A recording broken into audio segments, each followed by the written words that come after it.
क्या आप जानते हैं कि जिस पतंग को आप खुशी से हवा में उड़ाते हैं, उसकी डोर का सिरा तारीख के एक ऐसे तारीख बाप से जा मिलता है जिसे 300 सालों से बड़ी होशियारी से छुपाया गया है। हम इसे बसंत कहते हैं, हम इसे सकाफत कहते हैं, लेकिन तारीख की पुरानी किताबें कुछ और ही कहानी सुना रही हैं। क्या ये वाकई बहार का जश्न है या फिर एक ऐसे शख्स का मातम जिसने तारीख में मजहबी नफरत की बुनियाद रखी थी? आज हम जज्बात की नहीं, सबूतों की बात करेंगे। आज हम तारीख के उस बंद दरवाजे को खोलेंगे और आपके सामने वो हकाइक रखेंगे जो शायद आपसे हमेशा छुपाए गए। हमारी कहानी का आगाज आज के लाहौर से नहीं, बल्कि 1734 ईस्वी यानी 1734 एडी के सियालकोट से होता है। ये मुगल बादशाह मोहम्मद शाह रंगीला का दौर था। सियालकोट के एक मदरसे में मुस्लिम और हिंदू बच्चे साथ पढ़ते थे। तारीखी किताबों के मुताबिक एक दिन बच्चों में बहस छिड़ गई। मुस्लिम बच्चों ने अपनी रवायात की बात की तो जवाब में एक हिंदू तालिब इल्म हकीकत राय ने कुछ ऐसे अल्फाज कहे जो इंतहाई गुस्ताखाना थे।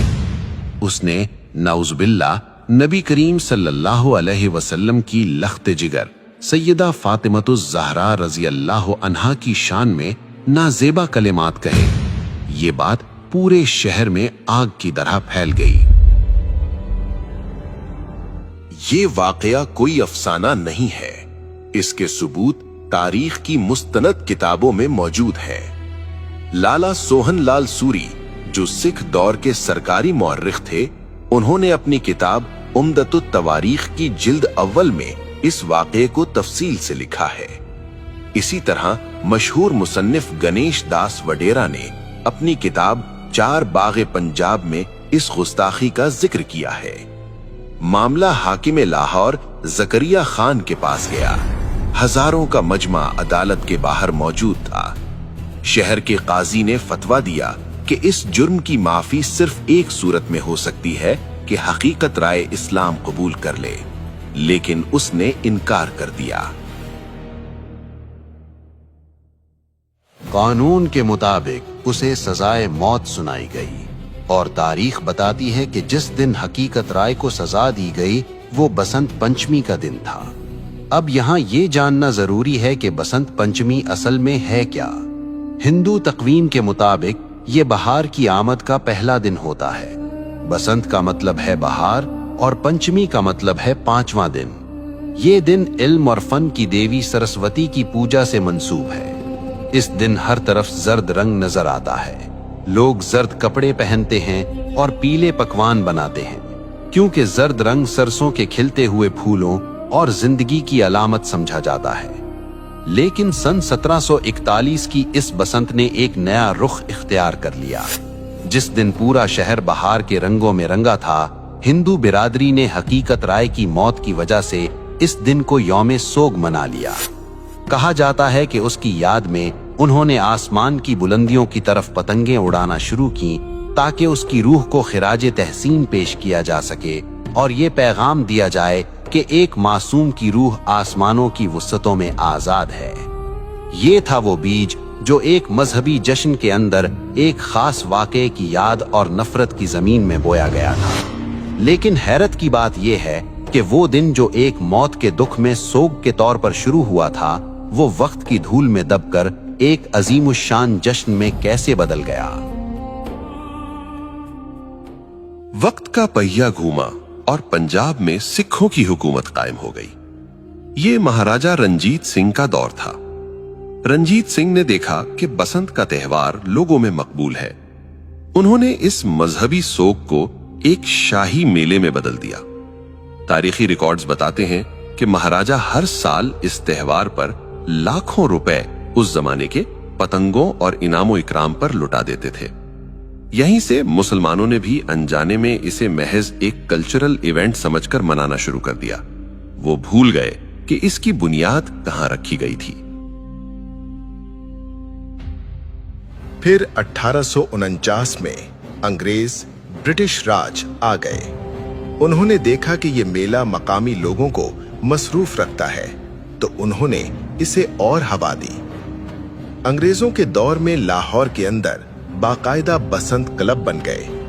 छतों पर होने वाली पार्टियां और होटलों में होने वाले रक्स अब लाहौर की पहचान बन चुके थे।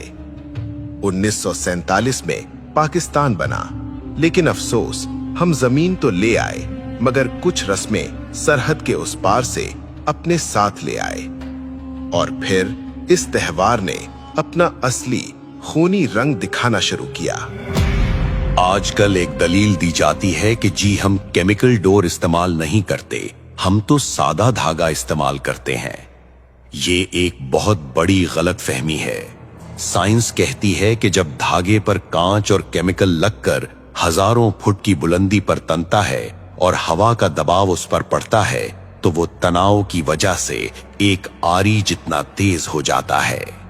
जब वो मोटरसाइकिल पर जाते हुए किसी इंसान के गले से टकराता है तो वो केमिकल हो या ना हो, वो शाहरग काट देता है।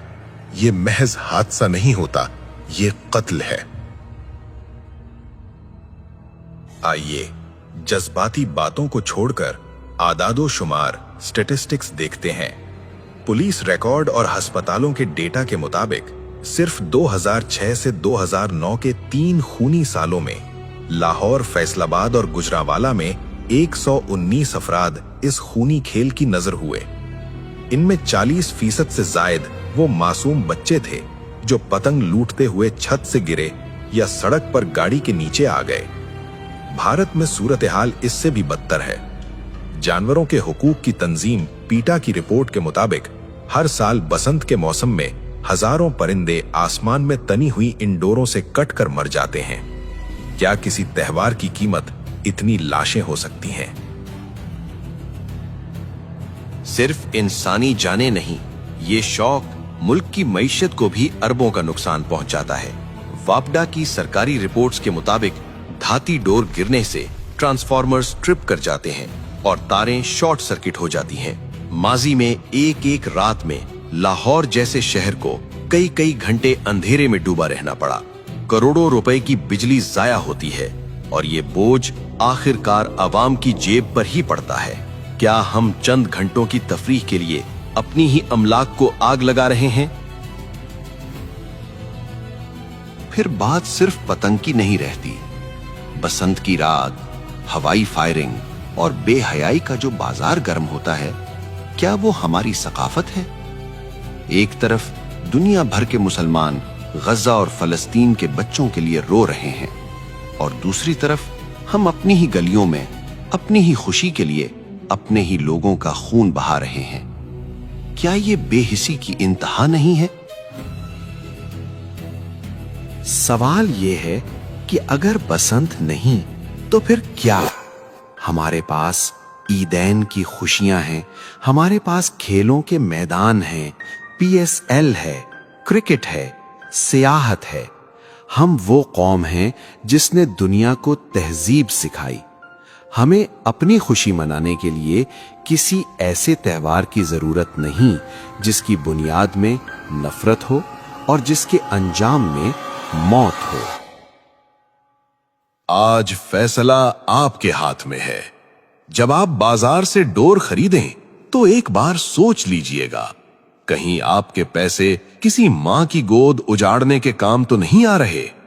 ये पतंग की डोर नहीं कट रही, ये हमारी अक़दार कट रही हैं। तारीख गवाह है कि जो कौमें अपनी बुनियाद भूल जाती हैं, वक्त उन्हें मिटा देता है।